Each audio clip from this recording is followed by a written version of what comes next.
Hello. So today's gonna be a little different. I'm recording through voiceover, which I haven't done that yet. But anyways, um, today I'm gonna be being very fast. We're gonna be forming the Napoleonic French Empire.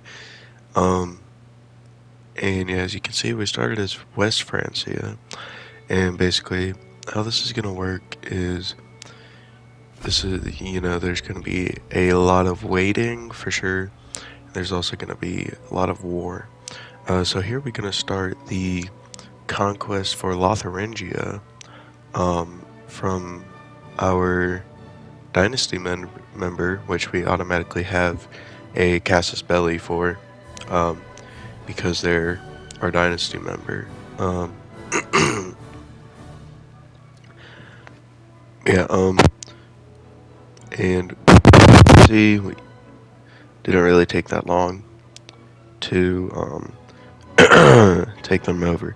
And there you can see we have the option to form the Empire of Francia, even right now. But that's going to be a little later on, in about a few minutes or so. So here we have a conquest from Montagu against Count Hastings, which I love that guy. He's probably one of my favorite characters to play as, in terms of the smaller realms. And here you can see we took him pretty easily. Basically, this is just going to be what the rest of the video is. Whole bunch of management, and then me just adding some commentary to it. It's not going to be very special, but so far, in terms of editing, I've worked really hard on this video, so it'd help if you dropped a like or you followed, which I'm not gonna beg though. And here I think we're gonna start the conquest for East Francia. I don't remember how the footage goes. Yeah, we started the conquest for East Francia. And I thought that this was pretty dumb, but when I tried to do this, like literally nobody wanted to join the war. So, but we got the Byzantines on our side so far, and oh yeah, so I didn't need to mention this. So for some of the wars, I had to cut out the some of the footage where we won the wars, just for time's sake, because it would have been like so much longer if I didn't. And if you know, PlayStation doesn't let you go past like an hour and 20 minutes of footage, and it would have been an hour and 20 minutes of footage if I didn't cut it down so short, sadly. But earlier in the last clip, you could see we started the conquest for Denmark, which is going to be a multi-generational conquest. And I believe that this guy's kids are going to be this guy's kids that we're going to be playing, that we're playing as currently. I think that is the person who fulfills the prophecy of Denmark becoming France. Here you can see we're starting the very, very long conquest for Iberia, which that lasts much longer than Denmark. Here you can see ransoming off some guys, just checking maintenance in general for suggestions, and there is that war won. We also declare war, or no, yeah, we declare war on these guys right here for this duchy, which is a huge duchy. That's the main reason why. It was literally just for the land. It was not, hey, this is a part of Iberia, so I'm just going to take it. I mean, it was for the video, but it was more so that it was a lot of land.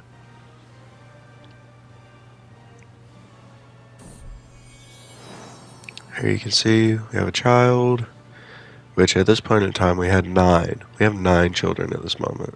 So here you can see I start to disinherit my children and all of the like, which is actually very good if you don't have electives. And I don't know why I didn't during the playthrough, but I didn't change it to electives. Which, I mean, either way, it doesn't really matter. Here you can see valuable prisoner captured. We captured the leader of the realm, so we automatically win the war. Here you can see I was trying to see if I could declare war on Denmark once again to continue the conquest, but I did not. And that's how a lot of this recording is going to be. It's probably just going to be me forgetting some stuff. Here we try to claim Bavaria, but I figure out that we don't have a claim. So we go back up and we commit the conquest for Denmark, which we do eventually gather a claim for Bavaria. I will go ahead and say that. But there we go. We've declared war on the holders of Denmark.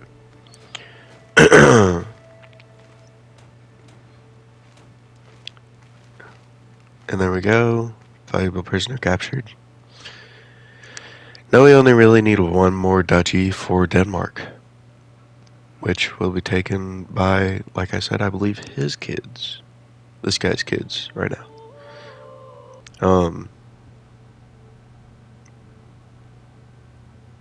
Here is just some overall maintenance. Nothing really too special. There's a zoom out for you. We're about as big as Khazaria or the Byzantines right now at the moment, and probably Tulanid. So that's just to give you a thing. Here we go, try and get Bavaria again, and we don't have a claim, but then I realized, oh, we can claim the title through dynasty. So we do that. We start the war. And I don't remember how this one goes. Do I skip the footage? I do. Yeah, I've been editing all of this last night at the point of this recording's making. So like I don't remember half of how like all the footage goes. But here we're just giving away some land so that we don't have the encumbered counties, or however you want to say it. But it's whenever you have too many counties.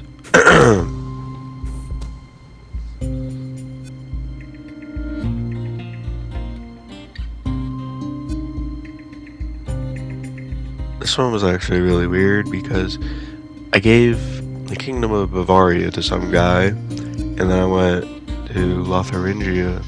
I think I accidentally gave it to the same person. But I don't remember. But that's besides the point. There's Peasant War, which I think this skips to the end of that, where we win. Question mark.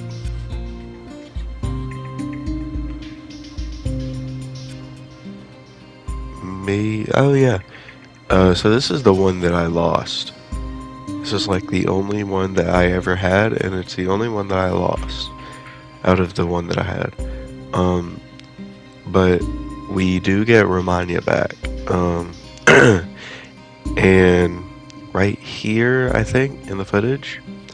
Yeah, so basically this split, the reason that there's like a whole nother guy that we're playing is, so my game crashed while I was recording the bit before what we were seeing now, and so I just don't have that footage. It deleted on PlayStation. Whenever your game crashes and you're recording, it automatically deletes that recording. Like, you can't save it, so I just don't have that. It's just gone. And here you can see we died, sadly, but this is the emperor that has done probably the most throughout the years. and I think it's his granddaughter who fulfills the Napoleonic France. Yeah, here I'm just waiting for this war to end finally. If it'll do it, there we go. So we took that land. Uh, can usurp it, I believe. Yeah, we do usurp it. Um, and then we grant too, of course, because you know we there's no, like, we have to get rid of the counties that are extra. So yeah, we declare war on Lusatia, I believe is how it's pronounced, for the Duchy of Lusatia.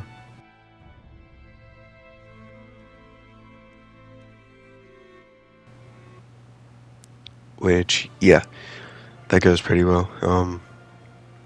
Or wait, do I?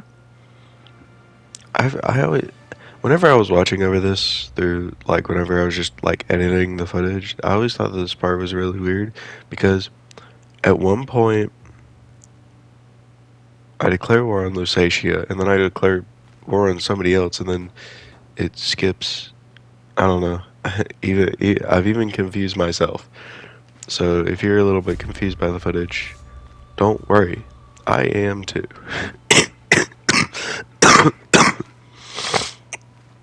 Which I do have a little bit of a cough, but I am alright. It just happens when I laugh now. I can't help it.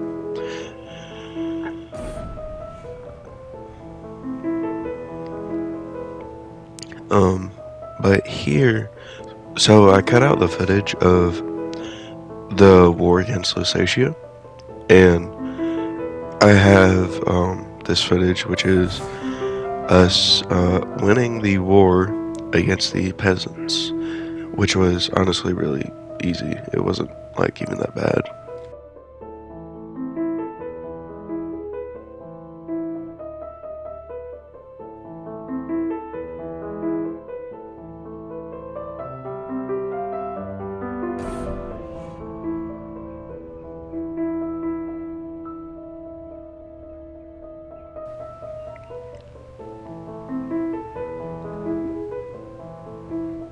Um, yeah, I had to put the game down for a second, so this is why we're stuck on this screen for a while. But anyways, we win this war through capturing the leader.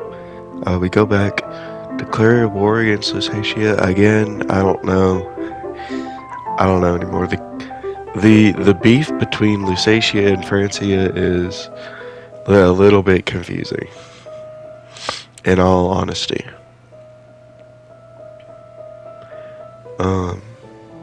But for now, we just sit there. You know, we gotta wait for our troops to get there.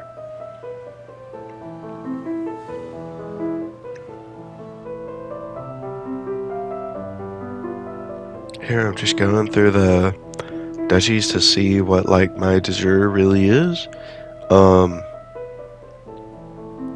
And yeah, that's just overall what I was doing there. And then just overall maintenance. Nothing really big has happened in this part of the footage. Now I will say I did think that we declare war on somebody. No, we don't. Or wait, we do. We do. Yep. So we finished the conquest for these guys. So I don't remember why I was doing this. I guess I was just messing around. In terms of zooming in and out of Alba, I don't remember doing that. But here we're winning 2 sieges. Currently, their armies are nowhere to be found. And we're about to win. Oh, there they are. And it cuts to where we have a battle, and that is capture, therefore enforced demands.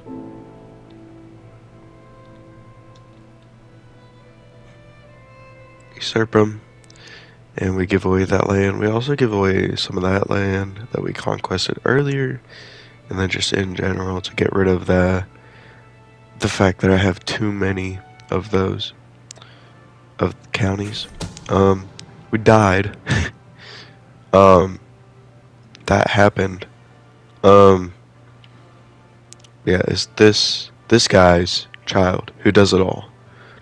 They're known as the Great, and they'll go down in history to confuse historians in the future. They're gonna be so confused. But here we're introduced to manhood, um, and just overall some maintenance for the kingdom. We won that war that we were just fighting. And yeah, here's me looking at the restoring the Carolin Caro or Caro, I don't know, Carolingian borders, which is basically my count for um you know creating the Napoleonic Empire, because that's practically the closest to what it was in real life without, with this being a major decision in the game. So it's the closest thing. Um, and here's more maintenance. Wars. Had to skip over the footage for the first one that oh, and we died. But I had to skip over the footage, for the first war that we declared. And like I was saying, just overall maintenance. And yeah, that's one thing that I really hate about dying in Crusader Kings is that you have to do all this. You have to do all this. It should not be necessary to do all of that just because you die, in my opinion. Should be a little bit more forgiving and easier to handle, especially for new players. So overwhelming. When I first started playing Crusader Kings, boy, it's not very good.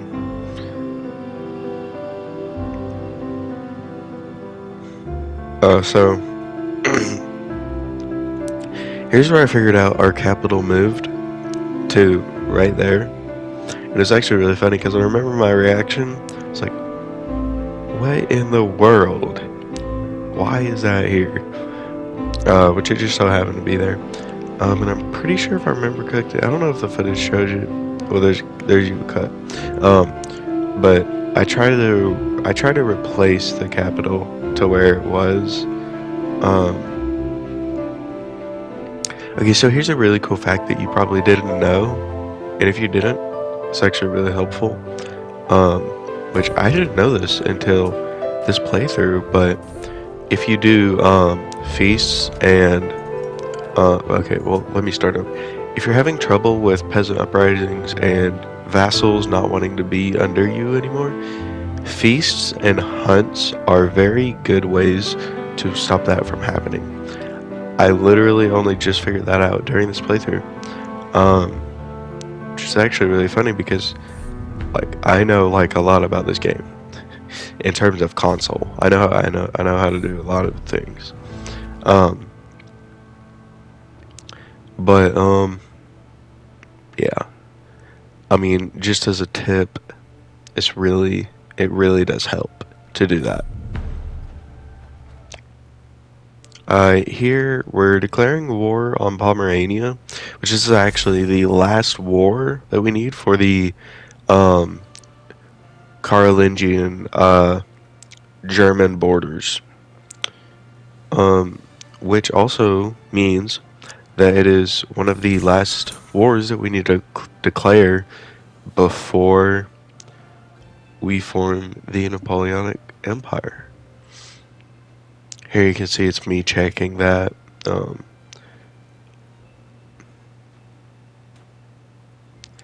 War's almost over. We just need to wait for that siege to go. And there we go. We actually get declared war on. And then since we win that war, Pomerania was against Pomerania was up against Angria in a war, so now we're facing Angria, which doesn't make sense. I mean, it wasn't even an uprising. They just wanted that land.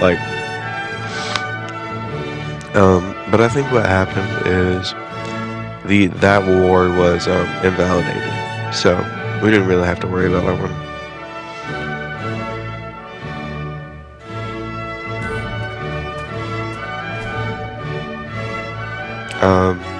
We did never take Venice, and I regret that. I wish I took Venice. Venice was never a part of the plan, but I wish I did. I wish it was, honestly, because I remember I fabricated claims on Venice like multiple times throughout these lifetimes in this playthrough. So it's actually really disappointing that I didn't include Venice in the plan.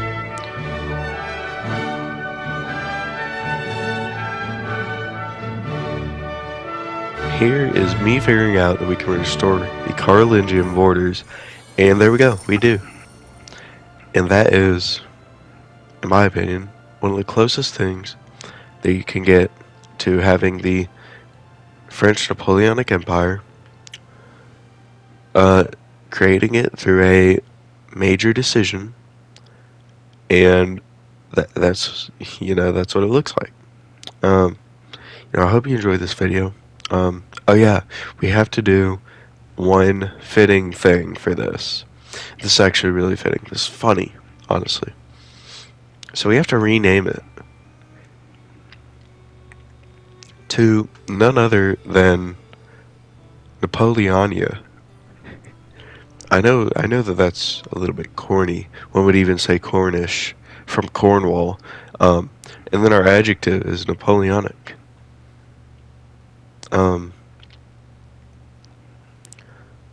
Also, I only just now realized that makes the Empire of Italia really small. I only just now realized that. I'm not even gonna lie. And then we have to do something very fitting for our son, and that is naming him after a great Frank warrior from the 1700s to the 1800s, and that is Prince Napoleon of Napoleonia. Call me a cornball, call me Cornish, I don't care. But anyways, here's one final zoom out. We're about as big as the Abbasid, big as Khazaria, about twice as big as the Byzantines. But yeah, I do genuinely hope that you enjoyed this video. If you like this style of video, if you want more new Crusader Kings content, let me know all that good stuff in the comments in the future, so that I can make more videos like this or not like this if you don't like it. I will take suggestions anytime. Now, if it's a mixed thing, if it's a mixed opinion, I'll go both ways. Sometimes I'll post a video with a voiceover. Sometimes I'll post a live feed video, Yeah, I really hope you enjoyed this. I'll see you either in the next video that I post, in a past video that you may revisit, or on a live stream on Twitch. And without further ado, I hope you have a good rest of your day, night, evening, or morning. Goodbye.